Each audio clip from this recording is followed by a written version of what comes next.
ज्यावेळेस बघा आपण वरण भात बनवतो त्यावेळेस आपल्याला चटपटीत काहीतरी असं तोंडी लावण्यासाठी पाहिजे. आज आहे ना लिंबू मिरची बनवलेली आहे, खूप छान झालेली आहे. याची रेसिपी मी टाकणारच आहे. सगळे घरी असले म्हणजे काहीतरी नाश्ता बनवायला बरं वाटतं. आणि आज आहे ना मस्त बटाटा पण घालून पोहे बनवलेले आहे सगळ्यांसाठी. आवडतो मला बटाटा पण. चला त्याच्यानंतर आज रविवार आहे त्याच्यामुळे ना नॉनव्हेज आणायचं आहे.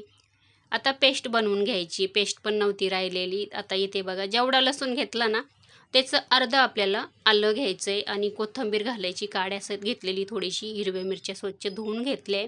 आपल्याला अजिबात पाणी नाही घालायचं वाटण करताना. मस्त पेस्ट आपल्याला बनवून घ्यायची. त्याच्यानंतर आहे ना मसाला पण तयार करायचा आहे. खोबरं भाजून घेतलं आणि त्याच्यामध्ये आपल्याला आहे ना कोथिंबीर, लसूण, आलं, अख्ख्या लाल मिरच्या भाजून घेतल्या आणि कांदा पण भाजलेला आहे. चला पाणी घालून आपल्याला याचं वाटण बनवून घ्यायचं. ही आपल्याला हा मसाला ग्रेव्हीच्या भाजीसाठी लागणार आहे. मांदेली आणलेली होती, स्वच्छ साफ वगैरे करून घेतली, धुवून घेतली. वेळ लागतो तिला धुवायला पण बराच. आणि त्याच्यानंतर आहे ना आलं लसूणची पेस्ट आणि मिरची, हळद, मीठ घालून आहे ना त्याच्यामध्ये परत कॉर्नफ्लॉवर वगैरे आणि तांदळाचं पीठ घालून 1 तास तशीच ठेवली. कोळंबी पण आणलेली होती, ती पण साफ करून घेतली आहे. एखादा तास झाल्यानंतर आहे ना मग इथे मी मांदेली तळायला घेतली. कारण का ती छान मुरल्यानंतरच छान लागते ती खाण्यासाठी पण. आणि असं जास्त तेल घालूनच मी तळत असते मांदेली. म्हणजे ना चवीला पण छान लागते आणि कुरकुरीत पण होते छान अशी. ही बघा सगळ्या बाजूनं आहे ना एक बाजूनं म्हणजे तळून झाली, दुसऱ्या बाजूनं अशी तळून घेते मी. चला मांदेली पण तळून झालेली आहे. ग्रेव्हीची छान अशी कोळंबीची काळ्या मसाल्याची थोडीशी भाजी बनवलेली आहे. जास्त पण त्याला रस्सा नाही ठेवला. चला कोथिंबीर घालून आता तयार होईल आपली भाजी.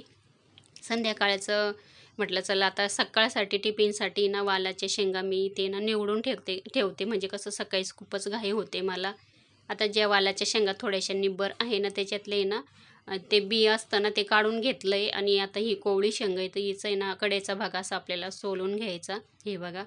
आणि हे अजिबात घ्यायचं नाही, नाही तर ते जेवताना म्हणजे भाजी खाताना चांगलंच लागत नाही. आणि दोन्ही बाजूला अशी मोकळी करायची, बघून घ्यायची अळाई वगैरे असते त्याला. आणि त्याच्यानंतर आपल्याला छोटे छोटे पूर्ण शेंगांचे तुकडे करायचे. आता वालाच्या शेंगाच म्हणतो आम्ही याला, आमच्याकडे कोणी याला घेवडा पण म्हणतं. चला वालाच्या शेंगा निवडून घेतलेल्या आहे.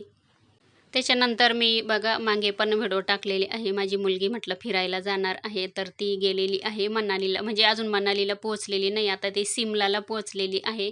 आणि तिने ना हे 2-3 व्हिडिओ मला टाकलेले आहे. खूप छान असा तिकडे बघा, बघू शकता परिसर वगैरे. किंवा मग आजूबाजूला संपूर्ण जिकडे तिकडे बर्फ पडतोय. आणि तो चला तुम्हाला इथून पुढे छान असे व्हिडिओ बघायला भेटतील. इथपर्यंत चला बाय.